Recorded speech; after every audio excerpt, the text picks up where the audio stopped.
Oussama Ammar, escroc ou génie? C'est ce qu'on va voir dans ce nouveau concept, Leader Decrypt. Salut à tous, c'est Sacha, on se retrouve sur Objectif Lune pour un nouveau concept où je vais analyser des vidéos, des passages de leaders dans leur domaine, que ce soit des entrepreneurs, des sportifs de haut niveau qui ont réussi ou qui ont fait un exploit dernièrement pour comprendre comment ils fonctionnent, pour comprendre ce qui se passe dans leur tête et ainsi pouvoir s'en inspirer. Pour cette première vidéo de Leader Decrypt, on va analyser Oussama Ammar qui confronte une journaliste qui a passé 1 an à faire un reportage à son sujet et on va voir qu'il n'est pas très content de ce que ces journalistes ont mis sur lui dans ce reportage.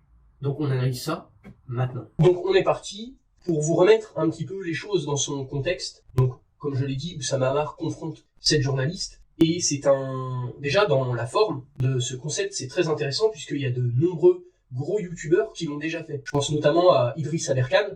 On a vu sa chaîne exploser dernièrement, qui fait souvent polémique, et qui avait fait ça, qui avait confronté, je crois, des journalistes du soir, si je ne dis pas de bêtises, il faudra que je cherche ça, je vous mettrai toutes les documentations dans la vidéo, au moment du montage, et qui avait clairement détruit les journalistes. Victor Garcia, je voudrais vraiment être sûr, est-ce que vous êtes scientifique vous-même?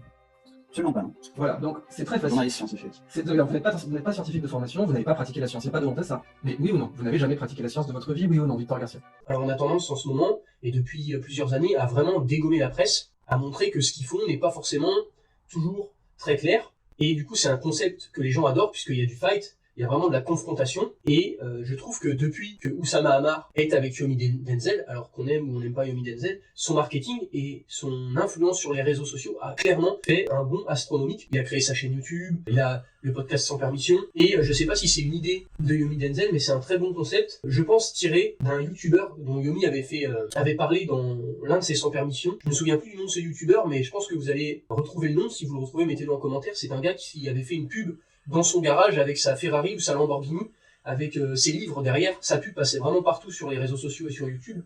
Et il proposait une formation, alors avec un tableau blanc, on connaît tous les critiques sur les gens qui font des tableaux blancs dans leur publicité, on dit que c'est des arnaques, etc., etc. Et en fait, ce gars qui fait beaucoup de thunes aux États-Unis s'était fait clasher littéralement par tout le YouTube game américain.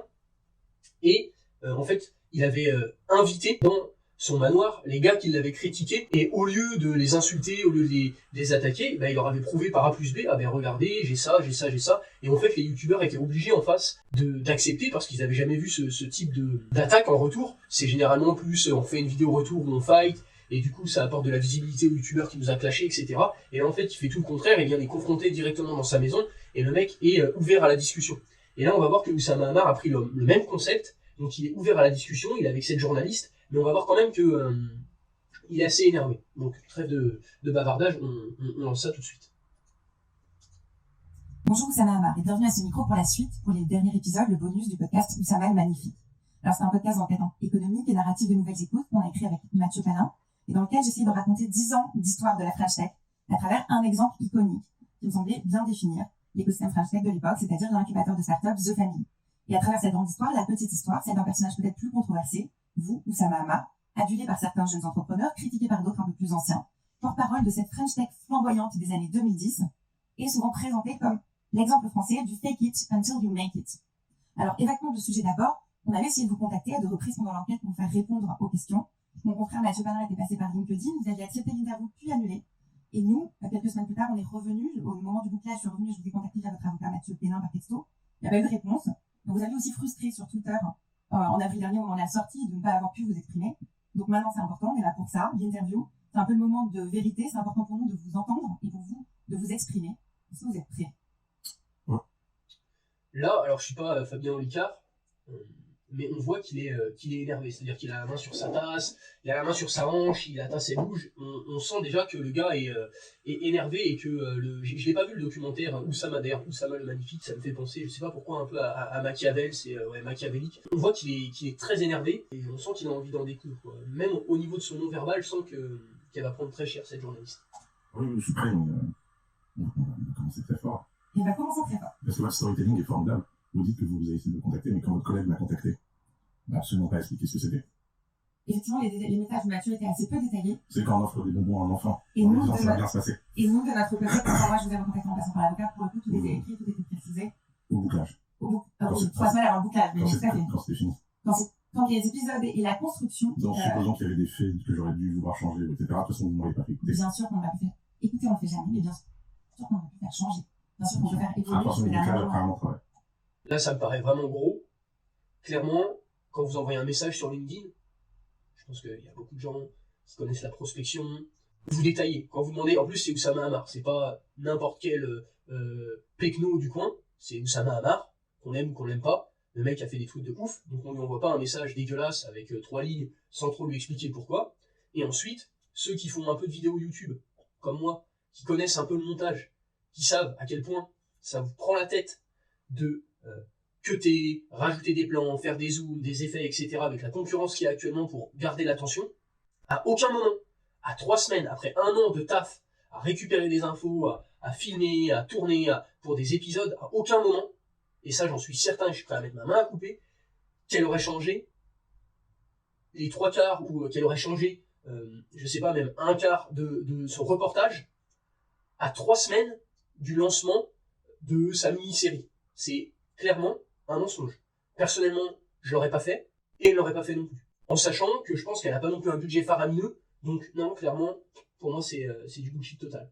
Après, peut-être que je me trompe, mais les personnes qui font du montage, qui connaissent à quel point c'est compliqué, changer, c'est-à-dire refilmer derrière une séquence, pour la replacer dans un plan, pour faire du cut, etc., il vaut mieux tout recommencer à zéro sur une nouvelle vidéo parfois, que de changer juste à la fin après le montage. Très clairement, ceux qui font des vidéos YouTube, dites-le moi en commentaire si je me trompe, mais à mon avis, elle l'aurait pas fait. Bah oui, évidemment, parce qu'en fait, à la fin, on est sur du montage. On est sur Très un petit moment, Bah, c'est sur dommage. des additions. C'est dommage qu'on soit raté, mais maintenant je suis Maintenant, vous êtes là. Donc maintenant, vous pouvez Voilà. nous raconter. Alors, je vous avais demandé si vous aviez écouté l'émission, ce que vous en aviez pensé, et je crois que vous êtes plutôt critique. Bah, j'ai essayé de l'écouter hier pour la première fois parce que vous m'avez gentiment envoyé le lien. Vous m'avez demandé d'écouter l'épisode 3 et 4. Alors c'est vrai que j'ai écouté l'intro et dès l'intro, première phrase, ma famille est partie à Kinshasa pour faire de l'argent. Et je vous avoue que quand on quitte un pays en guerre, qu'on n'a pas le choix en fait, et que c'est résumé des années après par quelqu'un en mode pour faire de l'argent, je trouve que ça en dit long sur le ton, sur l'angle, sur l'idéologie et sur tout ce qu'il y a derrière. Vous dites qu'une plainte initiale de 100 000 euros a été déposée contre moi par l'histoire. Alors déjà, cette plainte elle a été déposée contre moi des années avant la construction de famille. Elle n'a pas été plainte. Quand on écoute l'épisode, on est un peu perdu dans la chronologie, on a l'impression que ça. Donc vous dites que je suis poursuivi pour 100 000 euros, mais à aucun moment, vous dites que je suis relaxé de 3 des chefs d'inculpation. Relaxé. Je dis que vous n'êtes condamné que sur un des chefs d'inculpation. C'est exactement ce que je dis. Ouais, là, elle joue sur les mots. Alors on voit que il est énervé. À la limite, on sent que il parle et que ça se coupe en fait. Que vraiment il est émotif. Que sur un Oussama Hamar, c'est-à-dire qu'un mec qui, à mon avis, c'est-à-dire qu'il est en béton armé le gars. Il est vraiment solide avec tout ce qui se prend sur la gueule en permanence. Le mec est solide, mais pour que ça le touche à ce point, c'est quand même doit y avoir des trucs. On voit notamment sur le fait qu'ils disent que sa famille a quitté son pays, donc il est libanais, et que il est parti à Kinshasa pour faire de l'argent. À mon avis, quand on quitte un pays en guerre, c'est au début on pense pas à la thune. Franchement, la thune ça vient après. Donc à mon avis, dire que on va dans un autre pays pour faire du blé quand c'est la guerre, ça me paraît très gros. Et là, elle joue sur les mots, c'est-à-dire si je vous dis cette personne est inculpée pour un seul chef d'accusation, c'est pas la même chose que si je vous dis qu'il a été inculpé pour 4 chefs d'accusation, mais qu'il a été relaxé pour 3. Déjà, il y a autre chose, c'est-à-dire le mec a été accusé pour 4 faits, il y en a 3 qui sont avérés faux. Mentalement, on se dit, il y en a 3 qui sont pas valables. Donc, c'est pas la même chose que de dire cette personne a été accusée et cette personne a été relaxée 3 fois, mais il reste un chef d'accusation contre elle. Moi, ce que je vois surtout, c'est que vous le vouliez ou non, vous faites du storytelling. Et vous vous cachez derrière l'objectivité journalistique et votre conditionnel en faisant croire que le résultat, les gens prennent ça pour quelque chose d'hypothétique, alors que ce genre de choses, ça marque, c'est écrit, ça reste, les gens croient. Là où Oussama Hamar, il est comme un poisson dans l'eau. C'est-à-dire que le storytelling, il connaît très bien, et quand elle utilise le terme personnage, clairement, elle veut faire un truc romancé, et on sent que derrière, il a raison, elle se cache derrière cette carte journalistique pour dire on essaye d'être objectif, ce qu'on veut c'est vraiment apporter la vérité, etc. Mais quand elle insinue d'elle-même qu'elle choisit Oussama Ammar car c'est plus vendeur que les deux autres, donc déjà les deux autres, c'est pas trop flatteur, et ensuite elle a très bien compris, cette journaliste, comment faire le buzz et comment jouer sur la haine publique contre Oussama Ammar pour faire des vues sur son reportage. Si elle avait choisi même un patron du CAC 40, même le patron de Total, ça aurait peut-être pas fait le même effet, parce que en ce moment, Oussama Ammar, comme je l'ai dit, il est actif sur les réseaux, ça bouge, elle a très bien compris comment choisir sa cible et comment créer un storytelling autour de ça. Donc en fait, elle est en train de se cacher derrière cet aspect journalistique, et en même temps, elle fait du storytelling et elle prend position. Donc ce qui est clairement pas sérieux, pour un reportage en tout cas. C'est quoi mon casier judiciaire jusqu'à présent? Je n'ai pas demandé d'extrait de votre casier judiciaire, je savais. Là, au vu de son sourire, là, elle est mal à l'aise. Là, on le voit clairement, il a touché dans le mille. Quand vous voyez quelqu'un comme ça qui se met à sourire un peu nerveusement, c'est pas bon signe. Ça veut dire qu'il l'a mis dans la sauce. C'est bizarre, non, pour une investigation? Bah pourquoi? Parce que vous auriez peut-être pu dire que mon casier est vierge. Ouais, et là, elle détourne du regard. Donc clairement, là, elle a fait de la merde. Ça se voit très... Ah ouais, putain, ça se voit très clairement. Le casier judiciaire est vierge, c'est bien. Ok. Et donc vous trouvez que ça ressort pas encore dans l'épisode? Bah non. Bah, si elle le dit pas, non, ça ressort pas. Effectivement, enfin bon, c'est un peu du foutage de gueule. D'accord, bah, très bien. C'est pas du tout l'image qu'on voit quand on écoute ça. Très bien, je prends votre remarque. Et par exemple, c'est quand même une information hyper importante. Alors ça me saoule. C'est vraiment le truc, je prends votre remarque, j'entends ce que vous me dites. En fait, on s'en fout. Les gens, quand ils vous disent j'entends ce que vous dites, c'est clairement je m'en fous de ce que tu es en train de me dire, mais je le prends pour que tu évites de me casser les couilles.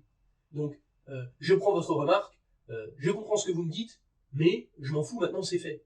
Et c'est typiquement le genre de truc qui est pour moi désagréable. J'ai horreur qu'on me dise ce genre de phrase. Enfin, non, je m'en fous de t'entendre. T'as fait une connerie, tu dois t'excuser. Quand t'es une grande personne, quand elle fait une erreur, elle doit être capable de l'accepter, de s'excuser et de ne pas refaire la même erreur pour évoluer. C'est comme ça qu'on crée des business sur le long terme et c'est comme ça qu'on s'améliore, en acceptant ses erreurs et en avançant.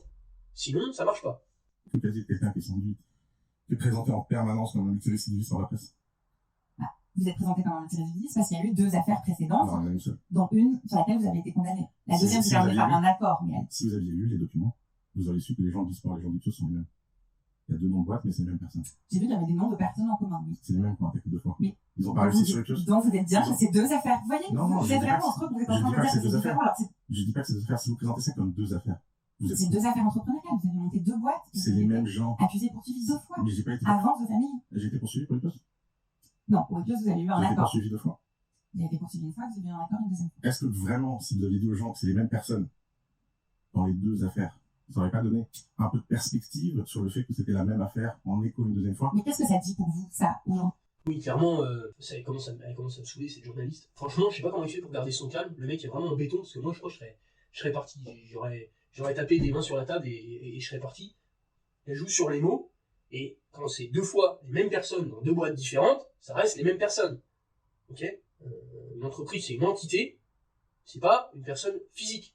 Donc si, derrière cette entité, ce sont les mêmes personnes qui t'attaquent une deuxième fois sur un autre procès, ça reste les mêmes personnes. Il faut le dire. Il faut être dans les faits.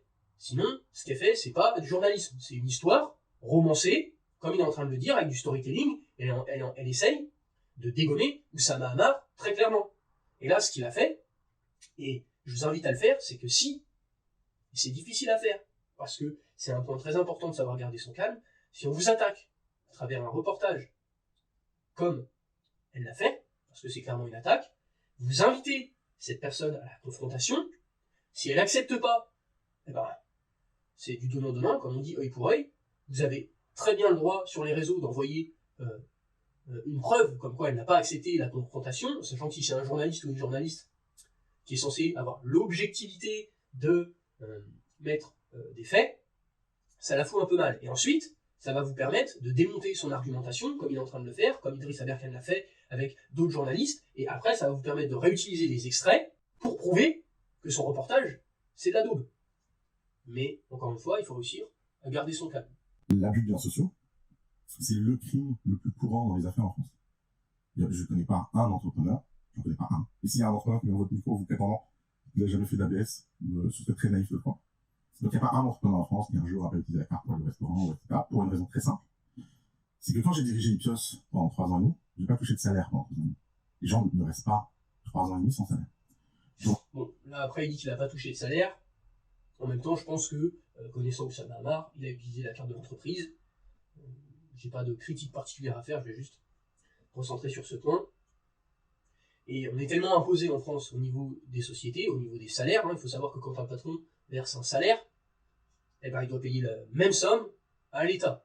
Donc clairement, et tout le monde le fait, il faut arrêter de dire que c'est des mensonges, il a dit tout le monde se paye des frais de resto avec aux frais de l'entreprise, aux frais de la princesse, comme on dit, tout le monde le fait. Donc les gens qui disent oui, c'est dégueulasse, il a une voiture de société, voilà, nanana, il fait sauter la TVA, machin, TVA imposable déductible, voilà, c'est des astuces comptables que tous les entrepreneurs font, que même dans la fonction publique, et je le sais très bien puisque j'ai travaillé au département de la comptabilité de l'inspection académique de la Vendée, la directrice académique de l'époque, les frais de resto où elle invitait 15 personnes et elle nous envoyait la facture à faire passer en frais de meeting avec ses collègues alors qu'elle allait dans un restaurant gastronomique pendant 3 heures pour bouffer avec 5 amis, excusez-moi, mais c'est tout aussi limite que d'utiliser la carte de l'entreprise pour payer sa bouffe le midi parce qu'on n'a pas le temps de se faire à manger soi-même, parce qu'on est débordé, parce qu'on est une start-up, parce qu'on fonce à 100 à l'heure. Donc tout le monde le fait. Dans la fonction publique, les personnes haut placées le font.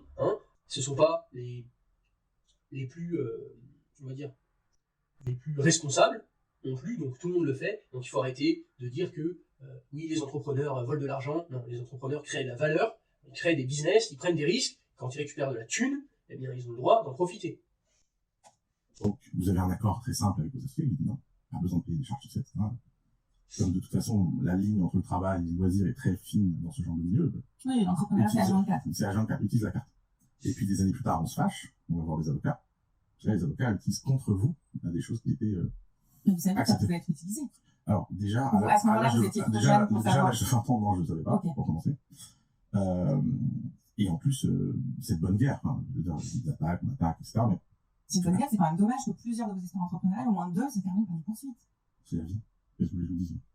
Je suscite ce genre de réaction et je suscite la haine des gens. Alors, pour ceux qui n'auraient jamais créé de business, quand vous finissez un business, avec des associés, déjà savoir que s'associer, j'en ai fait les frais, c'est compliqué, on ne s'associe pas avec n'importe qui, et qu'une fois que ça se termine, généralement, à moins que tous les associés, ou que ce soit vraiment en bon terme, ils aient fait un exit, généralement après ça se passe mal.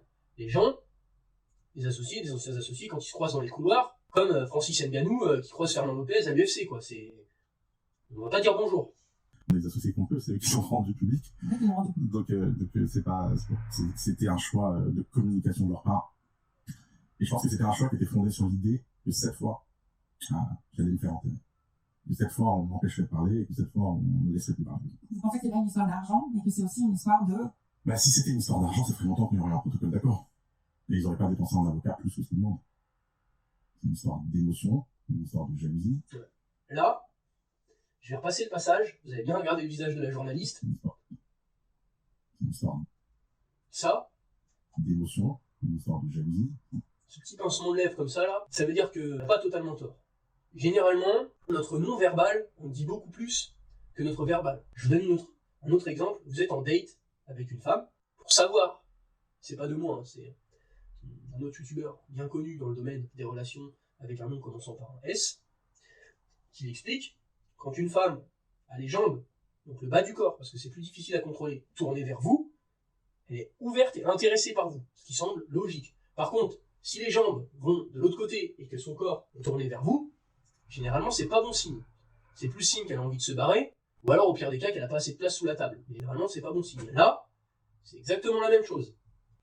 D'accord, mais vous voyez bien que le storytelling dont après tout le monde se fait écho n'est pas objectivable. Vous savez bien qu'en fait, là, ça veut dire qu'il y a des défauts de contradictoire dans les articles dont vous parlez. Ça veut dire que l'avis qui a été pris est l'avis de vos anciens associés. Non, je parle des articles en 2018, les anciens associés, c'est très soutien, non. Non, vos anciens associés, d'Ipios ou de Bisport, vos anciens associés. Donc en fait, c'est eux qui donnent leurs éléments de langage, leurs éléments juridiques, et vous, de votre côté, qui n'avez peut-être pas été appelés. Faites pas semblant, vous savez très bien.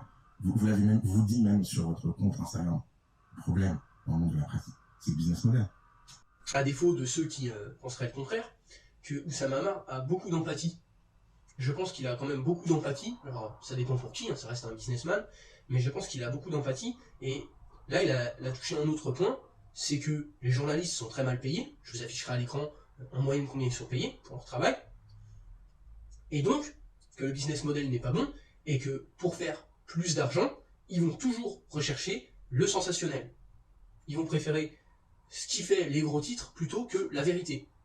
Donc, au départ, elle le dit elle-même, elle veut faire un reportage sur les startups françaises, la French Tech, et au bout du compte, elle se retrouve à faire un reportage sur Oussama Hamar. Ça veut bien dire ce que ça veut dire. Il y aurait eu 4, voire 5 fois moins de personnes qui auraient regardé ce reportage si ça avait été juste sur les startups françaises plutôt que Oussama Hamar qui a arnaqué The Family, etc., etc. À la fin, sur les dernières parties, pendant la réécriture, avec le co-auteur, que ça s'est de plus en plus personnalisé et tourné vers vous. Et pourquoi? Parce que, effectivement, c'était plus... vous connaissez WeWork, vous avez vu peut-être la série We Crashed. Je pense que c'est une série qui raconte très bien le système entrepreneurial américain et certaines de ses dérives du milieu des années 2010, milieu des années 2000, milieu des années 2010. Et pour raconter cette histoire-là, pour parler aux gens normaux, qui, contrairement à vous et moi, ne discutaient pas la place économique et n'écoutent peut-être pas tout en permanence, il fallait incarner. Ils ont choisi le personnage d'Adam Newman. Et encore une fois, je dis personnage, oui, parce que c'est à la fois un entrepreneur et c'est à la fois une personnalité. Et vous êtes un entrepreneur et une personnalité. Donc vous venez de comparer le travail que vous avez fait à We Crash, qui est une fiction, qui est non, alors non, pas du tout. Au début, We Crash est un podcast d'enquête. We Crash, c'est la série qui est sortie que tout le monde moi, je ne parle pas de la série, moi, je parle du podcast. Je parle du podcast. Et là, juste avant, elle a dit série. Donc, à un moment donné, il faut qu'elle est censée, les journalistes, elle est censée connaître la puissance et l'impact des mots qu'on choisit. Moi, quand je donne des cours de boxe à des gens, quand je parle à des personnes en situation précaire, si je n'emploie pas les mêmes termes que si je donne des cours à des personnes qui sont des professionnels du combat. Je vais parler d'adversaires ou je vais parler de partenaires. C'est pas la même chose. Donc il faut bien savoir utiliser les bons mots en fonction des bonnes personnes et en fonction du sujet. Et série, c'est pas podcast. C'est pas du tout la même chose. Et s'ils ont fait une série et un podcast, c'est bien parce que c'était différent. Sinon, ils auraient fait qu'un seul truc, se seraient pas cassé la tête, et ils auraient pris la bande vidéo du podcast et ils l'auraient mis sur YouTube, comme bon nombre le font. Ils auraient pas fait deux trucs différents. Donc, à un moment donné, si ça commence à m'énerver, il faut qu'elle arrête de changer les termes et de modifier à son aise, si c'est pour ne pas nous dire la vérité derrière.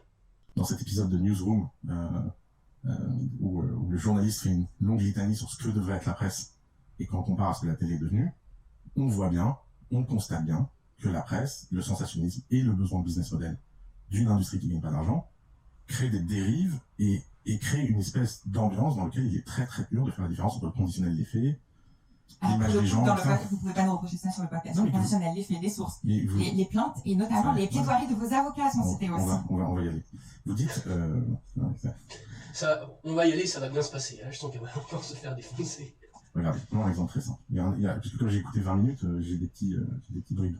Je veux dire, en 20 minutes, vous dites que je suis dans le bureau avec Alice, que j'ai pleuré, que je me suis excusé et qu'elle est déçue. Vous dites que ni moi ni Alice n'avons témoigné. C'est-à-dire que quelqu'un aurait assisté à cette scène? C'est-à-dire que Alice a rapporté cette scène à une personne proche. Cette scène n'a jamais eu lieu.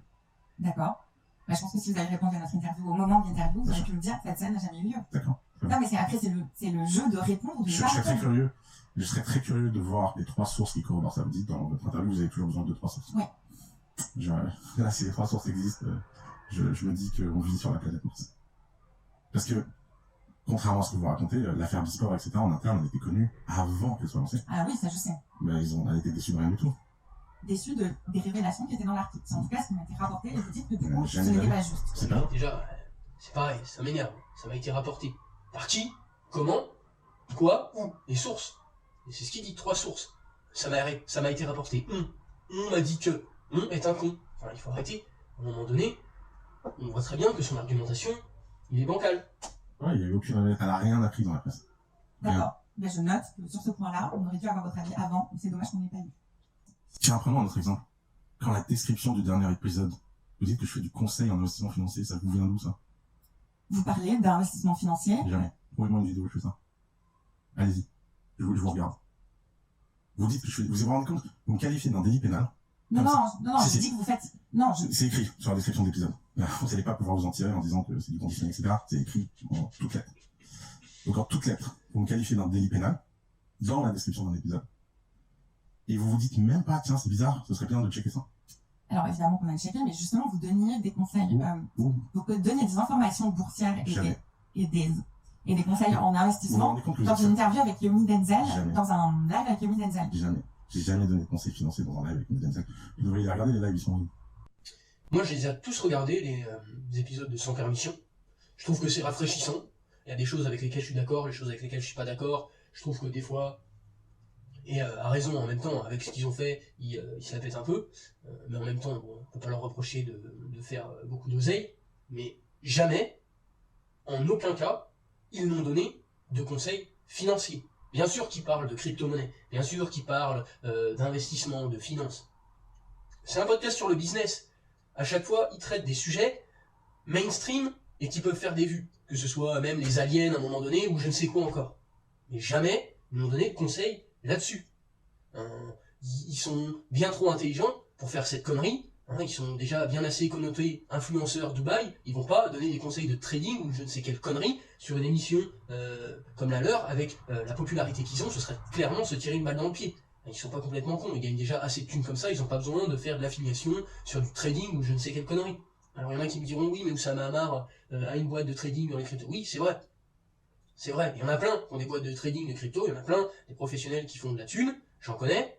Mais en aucun cas il ne vous conseille financièrement. Il faut être agréé de l'AMF, il faut avoir sa carte pour pouvoir faire ça, et c'est risqué. J'en connais plus d'un. On a tous vu cette vidéo de Asher qui parle, je crois que c'est avec David Laroche, qui explique qu'il avait donné des conseils financiers à un mec qui avait beaucoup de thunes, que sur ses 6 conseils, il avait fait 3 flats, donc c'est-à-dire 3 où il n'avait pas perdu de sous, 2 où le gars avait gagné beaucoup de sous, et 1 où il avait perdu de l'argent, et le mec l'avait insulté. Et donc on se rend bien compte qu'à partir du moment où une personne gagne de l'argent, ah bah c'est super, le conseiller financier c'est mon ami, c'est mon pote, on lui fait la bise, mais à partir du moment où le mec commence à perdre la thune, là c'est plus dans le même sens. Donc je vois pas pourquoi il se casserait la tête à faire de la thune en proposant des services comme ça, alors qu'il gagne déjà énormément d'argent avec ses Better Call House et autres. Donc franchement, et je comprends pas pourquoi, quand il a dit montrez-moi les extraits, je comprends pas pourquoi elle montre pas les extraits. Enfin à un moment donné, elle ne se base pas sur des faits. Donc cette journaliste est incompétente. Quand Frédéric Montagnon fait un site internet anonyme, actionnaire-thefamily.com, quand il harcèle le management alors qu'il a mis 30 000 balles et qu'on l'a pas vu pendant 10 ans, et qu'il vient raconter partout qu'il est un actionnaire imminent de ce produit. Je pense que harceler n'est pas le mot adéquat. Je pense que demander des comptes quand on a investi dans une entreprise. Alors, là, on voit qu'elle ne connaît que dalle. Quand vous investissez, bon, pour certains, 30 000 euros, ça peut paraître beaucoup. Dans le monde de l'investissement, des startups, c'est que dalle. Généralement, en plus, c'est compliqué d'investir avec seulement 30 000 euros. Et en plus, et les gens qui font du business de service le sauront, c'est toujours les clients qui payent le moins, qui vous cassent le plus les noix. Toujours. À n'importe quelle échelle, c'est toujours les clients qui sont là à rechigner sur un peu de blé, peu importe le service, qui vont vous appeler à 23h pour un problème technique, qui vont vous appeler les week-ends, qui vont vous envoyer des tonnes de mails, qui vont, pendant le service, vous changer d'avis en permanence, qui vont gratter des services gratuits en plus, et qui vont vous faire perdre du temps, et qui vont vous prendre votre énergie. Donc, ça ne m'étonne pas du tout qu'un mec qui ait posé 30 000 balles sur la table dans The Family vienne leur casser les pieds. Clairement, ça ne m'étonne pas. il y a des milliers de gens qui sont devenus entrepreneurs grâce à moi. Des milliers, des centaines. Des milliers Des d'entrepreneurs. milliers. Vous Vous rigolez? parlez d'État notamment? Mais il n'y a rien que YouTube. Vous vous rendez compte combien... Vous êtes sérieux, hein? Vous dites des centaines après avoir travaillé 1 an sur moi? Vous savez combien j'ai de témoignages de gens qui disent que j'ai changé leur vie dans ma boîte email? À chaque fois que j'en reçois un, je mets une petite étoile. J'ai à plus de 9000. On sait qu'il y en a beaucoup, parce qu'on a cité aussi dans le podcast, dans le 4e et 5e épisode. Je finirai là-dessus, et parce qu'après, il commence à aller sur les projets d'Oussama Hamar, etc. Et c'est très intéressant, mais c'était pas le but de cette vidéo, c'était plus le débat. J'ai un ami que j'ai interviewé, et dont vous verrez l'interview, on n'a pas pu en parler parce que ça reste privé, mais qui a fait appel à Oussama Hamar lors d'un Better Call House, qui a été aidé, et ça lui a rendu grandement service. Lui pareil, problème avec des associés, etc. Et les conseils d'Oussama Hamar lui ont fait gagner énormément de temps, et à mon avis, maintenant, il dort mieux la nuit. Donc les gens qui pourraient dire que 300 € pour une demi-heure c'est cher, pour moi, c'est pas du tout cher. Surtout quand vous avez un mec comme Oussama Hamar qui vous propose de vous aider pendant 30 minutes, d'être focus sur votre problématique. Et si ça peut vous permettre de gagner un temps fou, je veux dire, qu'est-ce que c'est 300 € pour un entrepreneur qui va faire, je sais pas, même un solopreneur qui fait un TJM de 700, Qu'est-ce que c'est 300 € si ça vous fait gagner des mois et des mois de boulot? C'est que dalle. Donc je finirai là-dessus, j'espère que ça vous aura plu. Franchement, les points à retenir, c'est que si vous avez une confrontation à faire, inspirez-vous de ce que fait Oussama Hamma, inspirez-vous de ce qu'a fait Idriss Aberkan et d'autres youtubeurs anglo-saxons. Confrontez ces personnes, n'y allez pas avec de la haine, parce que vous allez vous discréditer, il faut réussir à garder son calme, même si je sais que c'est difficile, et que personnellement je pense que j'aurais du mal, mais grâce à ça, je crois que la vidéo a fait 97 000 vues en 2 jours, ce qui pour sa chaîne YouTube est très bien, puisque ça fait pas longtemps qu'il l'a lancé, va lui permettre de redorer et de contre-attaquer les dires du reportage de cette journaliste. Donc on se dit à très vite, n'hésitez pas à lâcher un commentaire, un pouce bleu, à activer la cloche, on va faire beaucoup d'autres vidéos sur le sujet, on se dit à la prochaine.